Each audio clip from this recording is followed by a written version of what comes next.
একটি সাম্প্রদায়িক রাষ্ট্র হিসেবে সারা পৃথিবীতে তুলে ধরতে চায়। তারা চায় বাংলাদেশের শান্তিপ্রিয় জনগণ, শান্তিপ্রিয় মুসলমান, হিন্দু, বৌদ্ধ, খ্রিস্টান, তাদের মাঝে একটি কলহ বেঁচে যাক। সেই সুযোগে সেখানে যে তারা আশ্রয় দিয়েছে বাংলাদেশের স্বৈরাচারী পতিত সরকার, যাকে অন্যায়ভাবে অবৈধভাবে আশ্রয় দিয়েছে, তাকে রক্ষা করার জন্য আমাদের মাঝে একটি ভঙ্গুর সৃষ্টি করতে চায়, আমাদের মাঝে সাম্প্রদায়িক সম্প্রীতি নষ্ট করতে চায়, আমাদেরকে সাম্প্রদায়িক দেশ হিসেবে একটি তকমা লাগাতে চায়। আমরা সেই সুযোগ কোনোভাবেই আমরা কাউকে দেব না।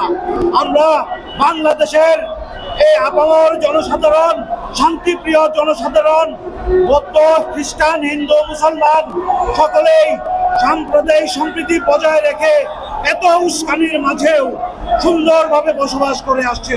আমরা এটাকে জারি রাখতে চাই। আমাদের প্রধান উপদেষ্টা ডক্টর ইউনূস তাকে অমর্যাদাপূর্ণ একটি চিত্রায়িত করতে চায়। এই ভারত চেষ্টা করছে যে কোনো ভাবেই হোক হাসিনাকে কোনো না কোনো ভাবে সুবিধা দিতে হবে।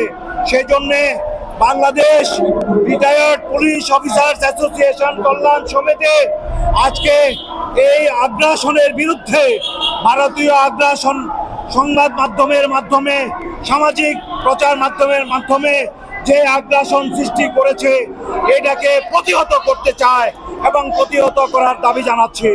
বাংলাদেশের সীমান্তে ভারত প্রতিদিন যেভাবে রক্তক্ষয়ী হত্যা করছে তার বিরুদ্ধে আমরা প্রতিবাদ জানাচ্ছি।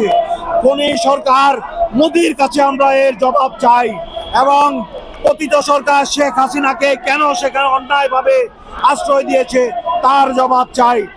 অনতিবিলম্বে আন্তর্জাতিক আইনের মাধ্যমে যত শীঘ্র সম্ভব শেখ হাসিনাকে বিচার করার জন্য বাংলার মাটিতে এই যে ছাত্র জনতার যে হত্যাকাণ্ড, 1900-র বেশি ছাত্র জনতা শ্রমিককে হত্যা করেছে, এই জেনোসাইডের বিচার করার জন্য বাংলাদেশের কাছে তাকে হস্তান্তর করার আমরা দাবি জানাচ্ছি। Thank you very much.